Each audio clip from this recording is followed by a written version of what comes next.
So today we're going to talk about a type of quantization that is particularly convenient if I want to perform a field theory. Okay. And there's a good reason for this. So typically when you learn about quantization, you learn about quantum field theory for the first time. Not really quantum mechanics, when you learn about quantum field theory for the first time, I guess it's quantum mechanics as well. What you do is what's called canonical quantization. Essentially what I do there is I do form. So suppose I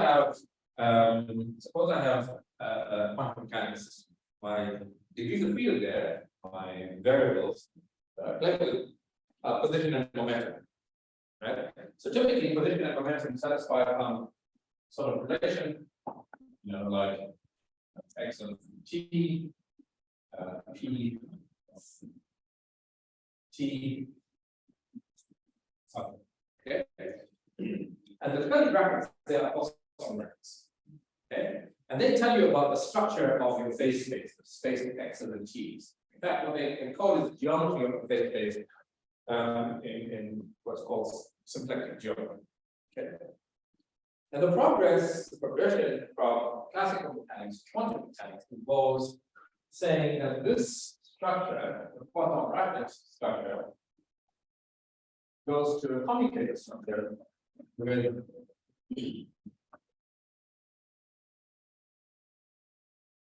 variables x and p, position and momentum, canonical quantum momentum, becoming operators, right? So you hat on them and make sure that they're operators, and then you get something like IH bar on the right hand side. Right? So this endows your basic phase, if you want, with an algebra. And this is called an algebraic algebra. Okay. And it effectively encodes for you the Pauli uncertainty.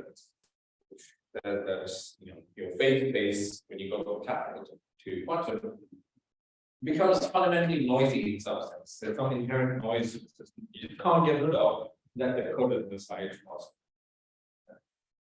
This is not what I want to focus on today. I want to focus on the algebraic structure of quantum mechanics. Beautiful. You want to understand it and understand the underlying mathematics. I strongly recommend you read from London. But I want to focus on the fact that I have picked T here to be the same between both of these coordinates. Okay.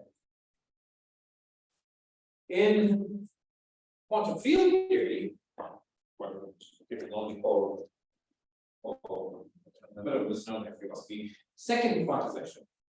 You're not interested in x and p, but rather functions of x and p. These are what we call field variables, phi of x and p. And typically you talk about phi of x mu, where the mu is being the coordinates on space time. And you write down a similar algebra for the fields phi. And there as well, what you do is you pick x naught time variable to be the same. Right? So you define your canonical quantization in quantum field theory to what's called an equal time commutator. Right? If you guys are doing quantum field theory or relevant to quantum mechanics, you would have seen equal time commutators already. Right? So what's really going on? Well, what's going on is you take your space time. Right? So this is, let's say, your d plus 1, your d-dimensional space time, and you bring it up into one time component, which in my picture goes vertically, and you slice up the rest into spatial slices. Right? So each of these is spatial slices, and they're equal time spatial slices. So if I stay on that slice, if I stay on a particular slice, time here is the same on each of these slices. Okay. So if you call each of these slices, let's say sigma I, you take your space time and you slice it up into these spatial slices of sigma I. And for each sigma I, there's a Hilbert space H of sigma. Okay. So when you define your equal time commutation, you're defining the equal time commutation related to the algebra on the Hilbert space. 1 algebra per Hilbert space per slice of space. Right. This is what's called a foliation of spacetime. You take the spacetime and you foliate it into leaves. So each of the slides is called a leaf of foliation. Okay, this is just what geometry is. And this is the equal time. This is called an equal time foliation.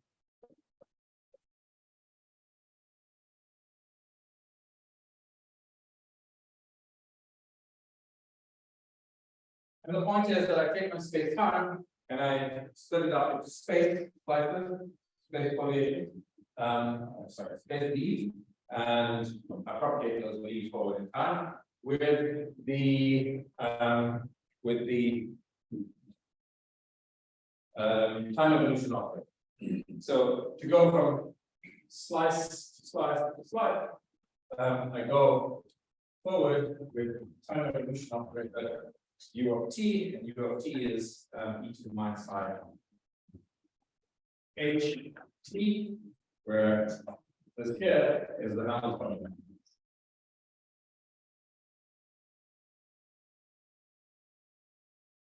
Okay. So here's the picture. I take my space time, it is capital D dimension. I split it up into spatial slices.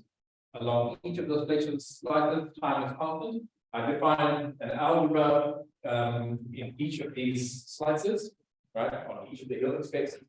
And I move from slide to slide, Hilbert space with the time evolution operator. Okay, so this is what's called time evolution operator.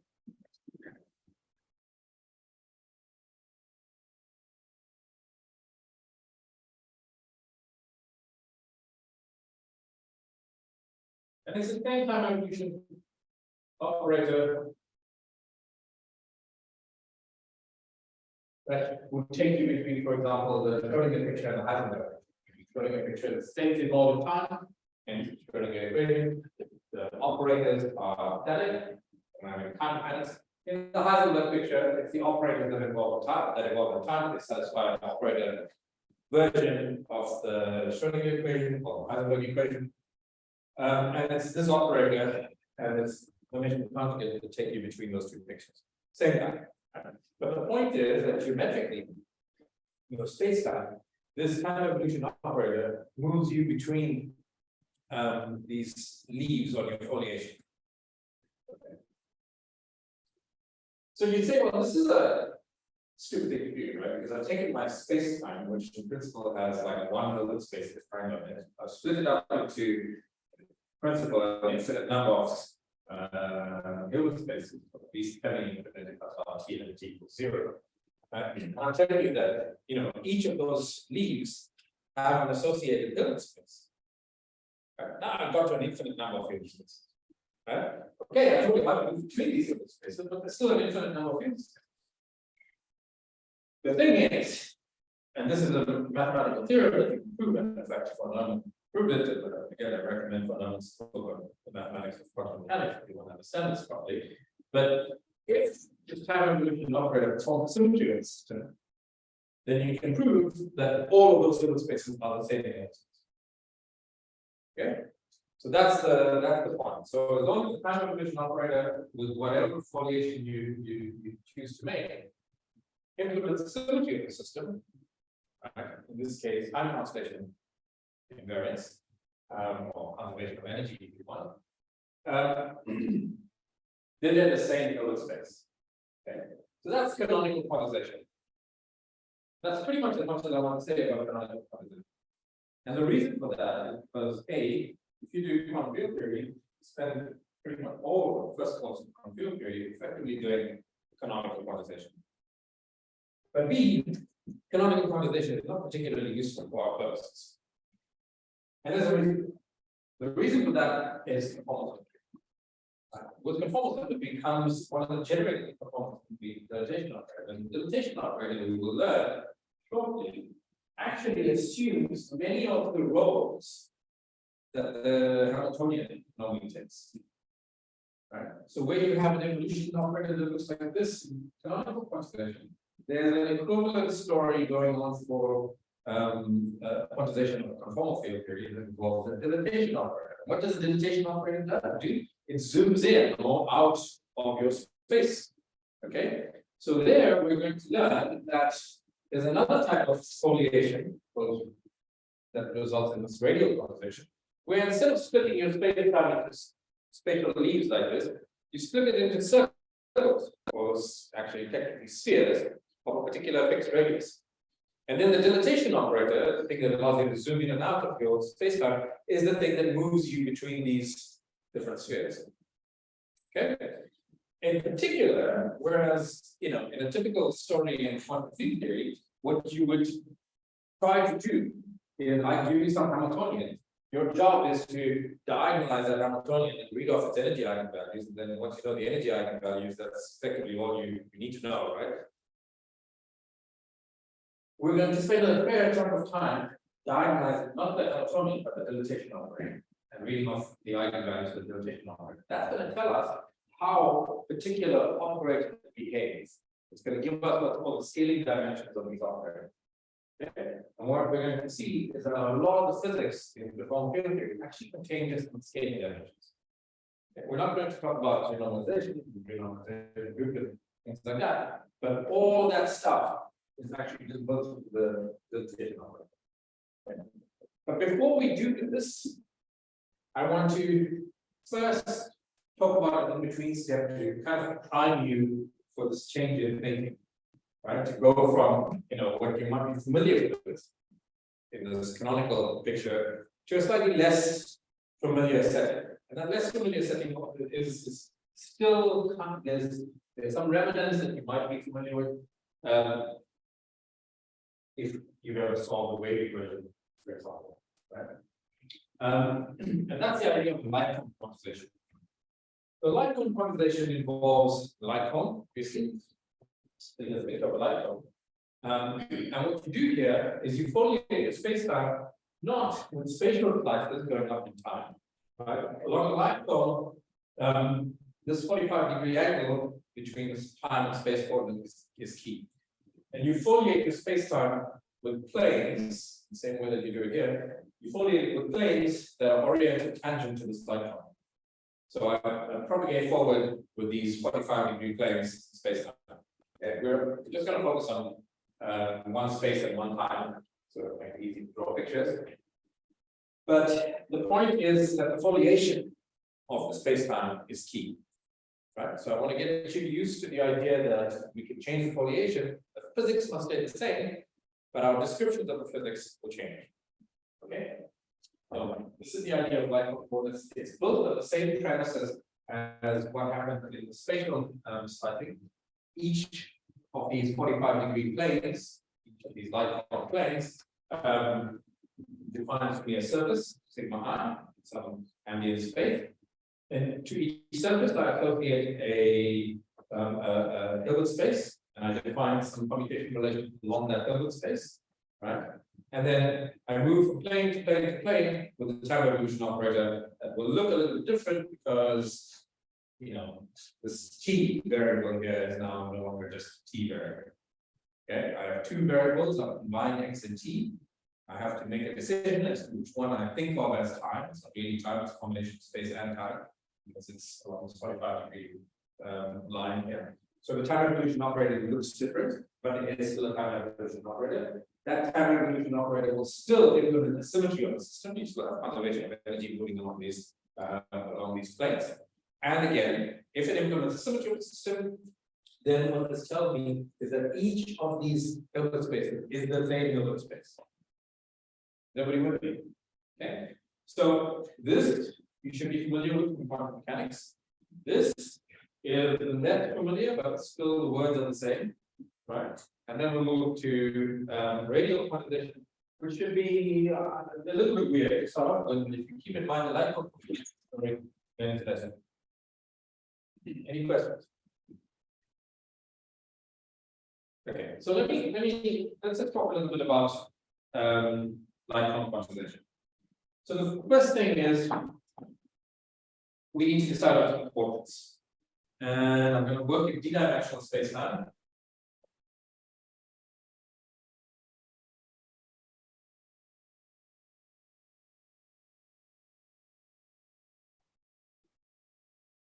Okay, I'm going to split my coordinates as follows.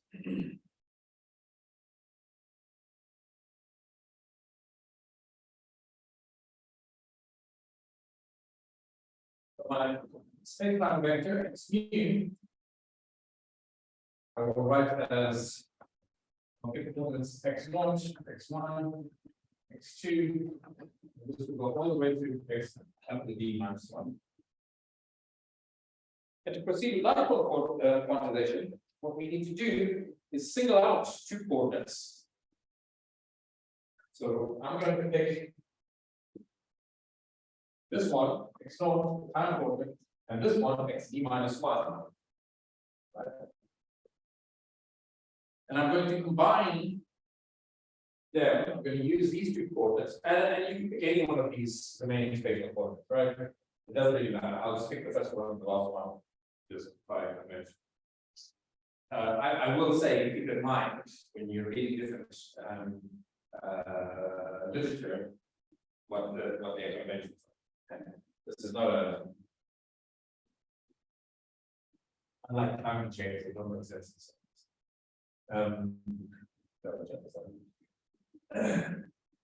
Okay.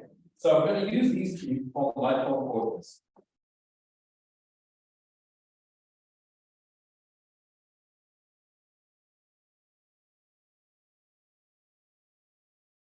I'm going to define the Lightcone coordinates to be x plus or minus as 1 over square root of 2 times x naught to minus and plus or minus there x minus 1. All right. So if you're coming from a relativity background, it should bother you. And it should bother you because it's no longer what we call covariance. So in relativity, how many of you did GR or trained GR? You did GR. Okay, pretty much everything. Anyone didn't do GR? Anyone doesn't know what to do? Okay. So it is a popular press, nowhere else, that we possibly learned about general relativity. You would have learned that Einstein told us that there was no space and no time, it's all part of the continuum. Right? So you can go from space to time and time to space. And the point here being that because space and time are no longer different things, they're just basically different coordinates of space and time. Right? Notice I didn't even put dash there, right? Because it is different aspects of space and time, no particular coordinate is special. Okay, and if no particular coordinate is special, we call this covariance, right? So the one of the fundamental properties of space-time general relativity tells us is this property of covariance, that physics is the same, no matter how you describe it, no matter what set of coordinates used to describe it, the physics is the same. Okay. Well, actually, here already, we're saying that that's not entirely the case, right? We've singled out space and time. The time is moving along the blue line. Space here is like this. Even here, I've singled out two coordinates, x0 and x1, x0 and xd minus 1, as being preferred, if you want. And I'm combining these preferred coordinates to give me these space-time, these Lightcone coordinates. So one of the things about Lightcone quantization, firstly, I should say that if you want to quantize, if you want to do quantum field theory, right, it's a pain in the butt to make sure everything comes out covariant. In other words, to quantize quantum field theory, right, to work with quantum field theory, to write down the variables to ensure that they're written in a way that it doesn't matter what coordinates you use, you get the same physics, is a pain in the butt. I strongly invite you to do it as a calculating exercise once in your life. Right? This is why people don't do it. So it's difficult, and a lot of the developments of quantum field theory, from the 1930s all the way through to the 1950s, that was a big people would have to pick coordinates, and then other people would say, oh well, your result looks like that because you've got this set of coordinates. This is not what physics is, right? Physics needs to be covariant, it needs to be coordinate independent. I don't care what coordinates you use or what coordinates you use. We both describe the same physics. So it was a big stumbling block. Lightcone quantization, single out coordinates, and these look particularly nice when you quantize them on the Lightcone. Okay. If you want to see this how nice, I invite you to take a look at Barton's toolbox. First possible string theory. There's an entire chapter on this in the Lightcone, and where he takes standard physics result you're familiar with, puts it on the Lightcone. You can see that it actually looks quite nice, and you can discern a lot of physics in a very straightforward way. Of course, relativists will then come along and say, "Oh, this is really a feature of the fact that single out importance. How do I know that this will hold any grounds?" So you have to prove that it holds. That's when the difficulty is. Anyway, point is that when I blend out this coordinate and this coordinate, I break covariance. It's not a big deal because you can prove that physics is in fact covariant, so we can be confident that whatever nice result we find here is the result of actually the limit. And you don't want your physics to be dependent on what you choose for your coordinates. Now, the reason I said this is somewhat familiar physics is because if you try to solve the wave equation before, wave equation in 1 + 1 dimension, the neatest way to do it, right, is to go to these Lightcone coordinates. You might not have called it Lightcone coordinates back then, but this is what they are. You take x and t, you combine them in t plus or minus x, right? Your second order differential equation, dt squared minus dx squared acting on some variable f of x and t equals 0, becomes a second order differential equation, but in the mixture of this t plus or minus. So d plus, d minus, you then integrate what's the plus, you integrate what's the minus, and you get exactly the solution that you're familiar with, the left moving wave and right. Okay, so you've seen this before. So this should not be unfamiliar. It's exactly the same set of coordinates. What I want to do is try and rephrase canonical quantization in this language here. Some of it will be unfamiliar, but don't worry too much about the quantization aspect. We're not really worried about this now. We're going to formulate things in a way that is independent of the sum. I'm really interested in the structure of the formal field theory rather than going to calculate some correlation. Okay. I'm interested in what correlation functions not only look like, but must look like. Right? I'm interested in the universal properties of these theories. There's many different formal field theories.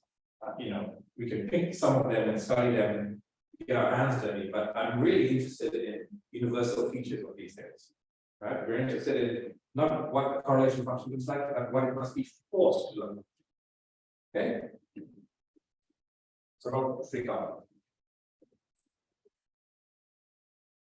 Okay. So having defined these coordinates, we can also use the chain rule to write down derivative operators.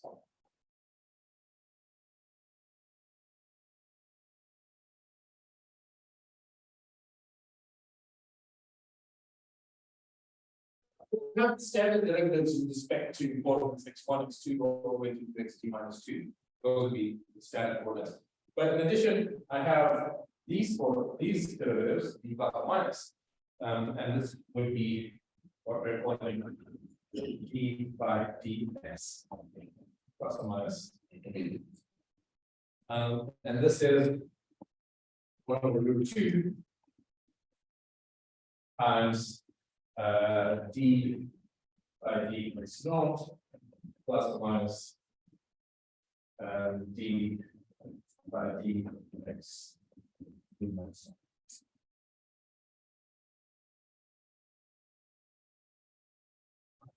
So here, when we foliated our space-time, we had this clear timeline here, and then everything perpendicular to the timeline at all points we would call spatial. Right. What we've done by choosing these coordinates, we've taken these spatial flights and we've rotated them so that they look like these things here that are tangent to the line. Right. And one of those coordinates was our time coordinate. So we're interested in evolving systems. So I need a time period, but I have two of them, and they kind of have the same weight, if you want. Right. X plus or X minus. Right, so either coordinate X plus or X minus can be used to define a time coordinate on the Lightcone. But following standard convention, we're going to pick X plus. Right.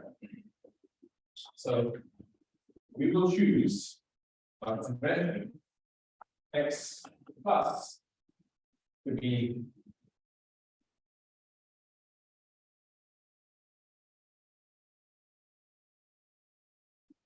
time of the Lightcone. Again, Zwieback has a beautiful discussion. Zwieback has a beautiful discussion about the choice that you would make here.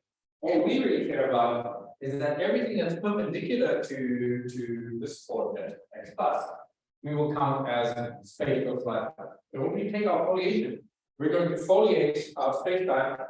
Again, the analogy here is foliation of equal time slices. The foliation here is going to be equal X plus slices. Right. So if I have to be precise, this here is equal time equal X plus foliation. So Lightcone foliations are foliations equal X plus or constant X plus. Okay. So let's do an example to illustrate how all these things work. The example I'm going to use is one that may be familiar. Thinking from 30 years.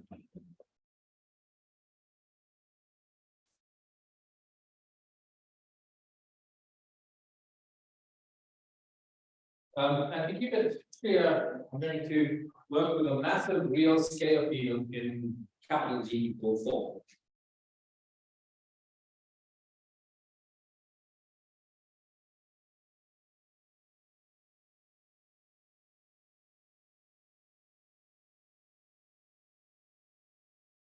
Five X field. So space-time is going to be the one we're familiar with from everyday life. And that's 4-dimensional space-time. And I'm going to consider a massive real scale field, I'm going to call phi, living in this 4-dimensional space. So just following what we have there, X plus minus will be 1 over root 2. It's not plus or minus 3, and d plus or minus would be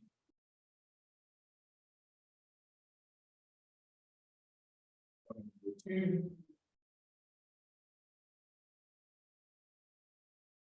Not plus or minus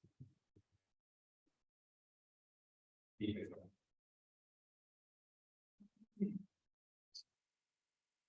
In these coordinates, the Lagrangian,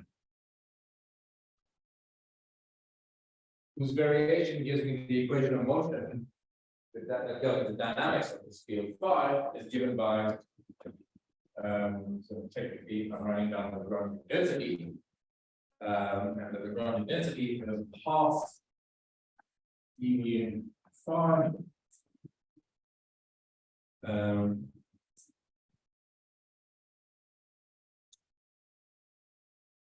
Okay. Not in this quote, it's just in the standard covariant way of writing it. I'll write it down this quote now. Even the phi, that's the next time, tell you what all these things are. Minus half m squared plus. So let's unpack this. So firstly, this here is the mass term that involves the m squared. Okay. And what's key in this, if you are learning about spontaneous stability rating, phase mechanism, and all of those kind of things, is the sign. It's going to be a minus. Okay. That's point one. Point two is that this is a real scalar, so there aren't any 5 stars anywhere in this story. If I was looking at a complex scalar, then I would need to make this guy a real, in this case, instead of having a 5 squared, I would need a 1 5 squared of 5 that 5 star. Similarly, I would need either one of these guys can be a 5 star or give me 5 star. And the difference between a real scalar and a complex scalar, because a real scalar is a neutral field. If I calculate its electric charge, I'll find that it's 0. And a charged scalar, a complex scalar, a complex scalar is a charge scalar. So if I calculate the electric charge or the charge of the complex scalar, I'll find that it's a non-valuable. Okay. So this is, a covariant way of writing this. And in fact, it's not just any covariant way of writing. I should make a note also that this form that you're seeing here is where eta mu, the metric of 4 dimensions flat space-time in the mostly negative signature. Okay. In the mostly positive signature, there will be a minus sign in front of it. Okay.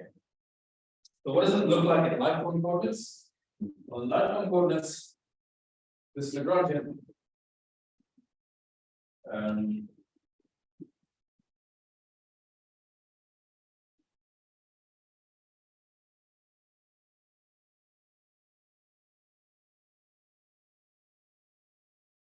this Lagrangian looks like a half, or rather, d plus phi, d minus phi, minus a half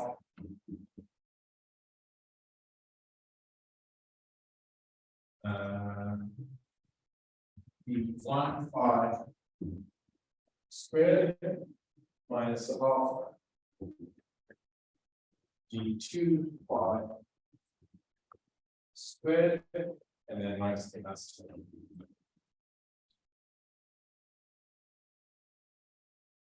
So you're used to thinking of Lagrangians as the difference between kinetic energy and potential energy. Right? When I first learned about this, I used to call this the kinetic part of this, the potential part, not strictly true. The kinetic part is anything that involves time derivatives. Right? So I have to break this up into time derivatives and spatial derivatives actually fall under the potential. Okay. So here, the time derivative is the one that involves d plus. So this is the kinetic part of that action. All of this stuff is the potential. Okay. So that's what it would look like. That's what the Lagrangian would look like in Lightcone coordinates. So if we think of x plus as Lightcone time, then we can calculate the canonical momentum associated to this. By canonical momentum, I mean the momentum that's conjugate to the phi variable here. So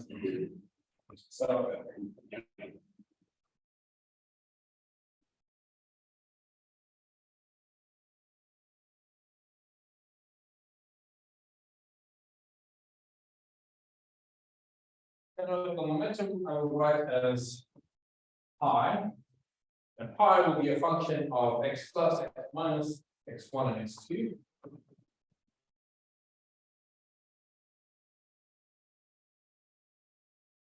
The way I calculate it is by taking the derivative of the Lagrangian with respect to the derivative of field with respect to x plus. Okay, so dl by dx d phi plus. So if I differentiate this with respect to phi plus, and only one term that involves the thing, the first one will just give me d minus phi.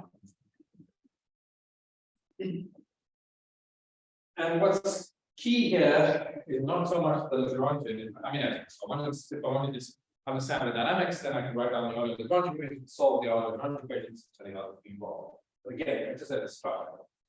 So the structure here is I need the time evolution operator. And for the time evolution operator, I need to know what the Hamiltonian is. To get from the Lagrangian to the Hamiltonian, I perform what's called a Lagrange transformation. Those of you who did my geometry course last semester, the Lagrange transformation is a map that takes us from the tangent space and cotangent space of the base space of the theory. So the Hamiltonian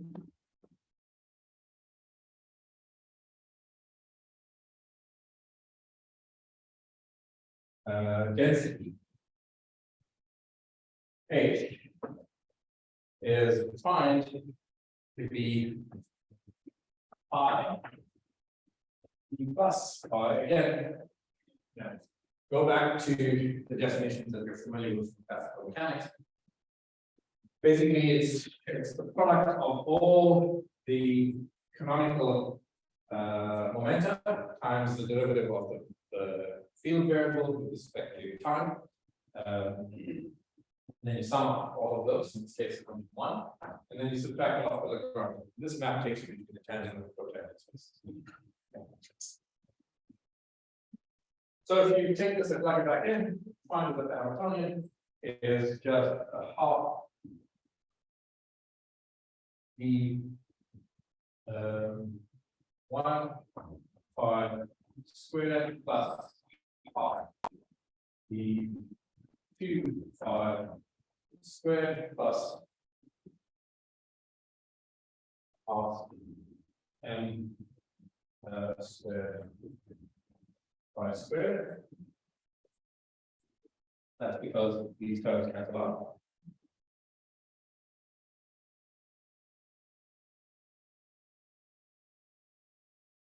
And it's a sum squared, that's just positive, so what is right below. That your identity is found from below.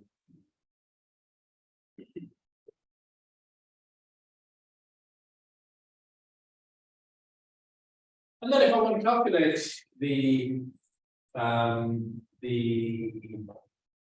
Hamiltonian from that, say the Hamiltonian density.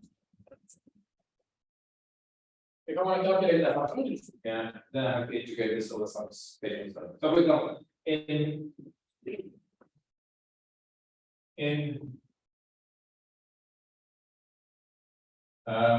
equal time completion,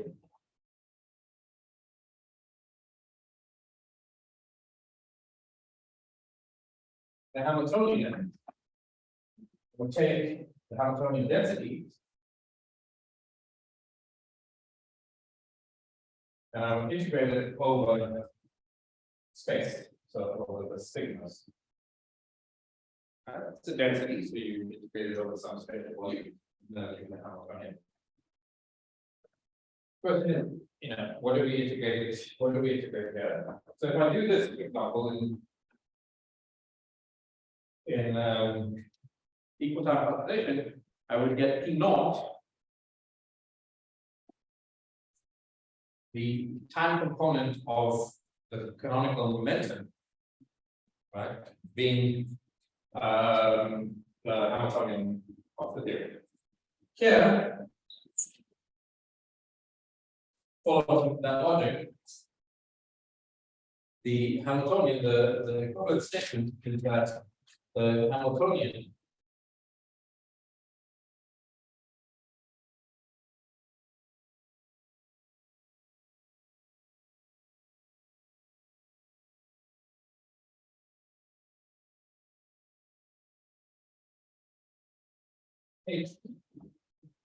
will take P minus. Again, I refer you to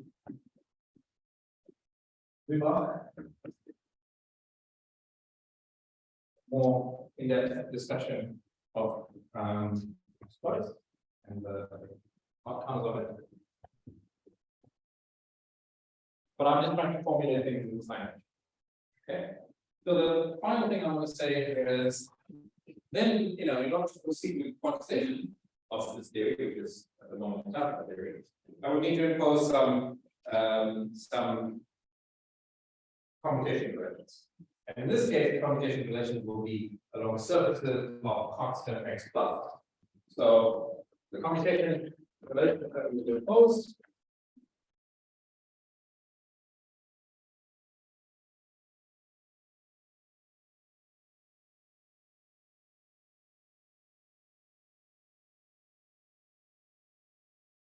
the between momentum plus minus x1 x2 and the variables, field variables phi, which is also a function of x plus x minus prime x1 prime x2 until the let's say y. So y minus y1 y2, and the commutation relation would be that this would be minus I h star delta minus y minus delta of x 1 minus y1 delta x2 minus.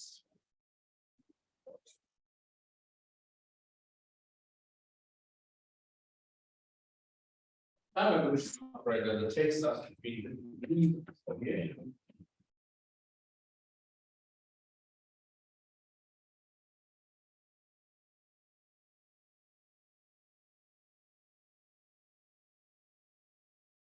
is u, which would now be a function of x plus. U would be e to the minus I minus plus. And you can see the analogy with the equal time and combination. Again, this u of x plus time with the operator is a symmetry, forms a symmetry transformation, which means that all of the different Hilbert spaces associated with each of the constant x plus surfaces are the same Hilbert space. This is a symmetry.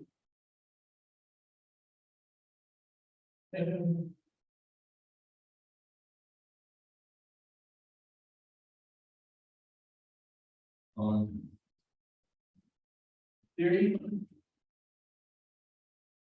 means all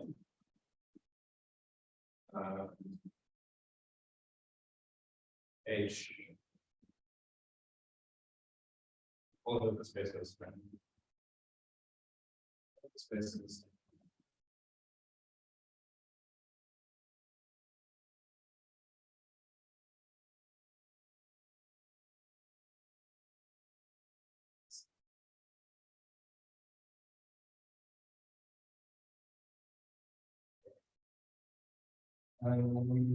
is incorrect.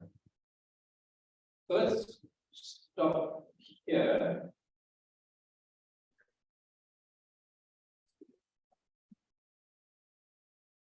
Okay, I can talk through the rest. So this is Lightcone quantization. And again, if you want to do quantum field theory, if you want to do string theory, Lightcone quantization is a great way to do it. Get your results, physically discernible way. Pretty straightforward. The issue would be, of course, covariance, but if you don't care about that, then you get the results. Now, here's the thing. It is not a quantization approach that we're going to use. We're going to be using radial approach. And to give you some motivation for why radial quantization you instead of, let's say, Lightcone quantization. When you go back to equal time quantization, canonical quantization. In canonical quantization, quantities that you're interested in, things that you calculate. If I give you some quantum field theory, yeah, for those of you who are doing quantum field theory at the moment, these are the actual practical things that you're going to get in the homework problems with, right? The things that you're interested in calculating are things like energy, momentum, the square of the core momentum to define what are called Mandelstam variables, right? So you do these scattering experiments, and scattering experiments are parameterized by a set of invariant quantities. We call Mandelstam variables. Those come from taking things like the square of the core momentum, right? And all of these things you get from the Hamiltonian. So really, the Hamiltonian is key to the story. If you're doing, other things, more fashionable things today, for example, like quantum chaos, or studying things like localization, many-body quantum many-body systems, etc. Again, the thing that you're interested in is the Hamiltonian. It's this big n-by-n matrix, right? And your goal, for the most part, is to diagonalize this n-by-n matrix. So count fancy way to avoid diagonalization of the Hamiltonian matrix, but that's the key thing here, right? So you want to diagonalize this Hamiltonian matrix. And from the diagonal Hamiltonian matrix, you read off all these other things, right? You get the energy from the energy using the on-shell condition, you get the momentum. From the momentum, you can get these kinematic variables. With kinematic variables, you can study your scattering as much as you want. In conformal field theory, the story is a little bit different. In conformal field theory, the central observables in the theory are not these quantities like energy. It's actually correlation quantities. We're interested in how things are communicating with things around them. We're interested in correlators between operators. And the difference between these operators are in their what we would call conformal dimensions. It's like their scaling dimensions. Tell you, I give you this object, and I do some conformal transformation in space, but how does the object change if I make that conformal? Right? One example would be scaling. If I send all x's in my theory to lambda x's, how does my function, how does my operator change? Right? How it changes is encoded in conformal dimensions. So what I'm interested in are correlation functions, the same correlation function that statisticians would be interested in, for example, between these variables. And what we'll find is that in conformal field theories, these correlators are particularly straightforward because they all fall like from power of the scaling dimensions of the operators. So even before I go ahead and calculate anything, I know what the behavior is going to be because it depends on the scaling dimensions of the operators. Okay. It depends, it falls off like some power of the distance between the operators in space-time, and that power is determined by the conformal dimension of the operators. The conformal dimensions of the operators are in turn given not by the Hamiltonian, but by the eigenvalues of the dilatation operator. Okay, so the dilatation operator, again, the thing that tells us how to zoom in and out of space in our conformal field theory is the thing playing the role of the Hamiltonian. Right. So this is why we want to frame things in this language where instead of going from using the Hamiltonian to go the time evolution operator to go between these foliations, we're going to go between surfaces of constant radius. Okay, these spheres of constant radius using the dilatation operator. And we're going to see that actually things like time translations, this actually becomes scaling in radial quantization. Okay, so that's where we're going to go next. So we'll motivate that next time and show you what the time evolution looks like in the plane.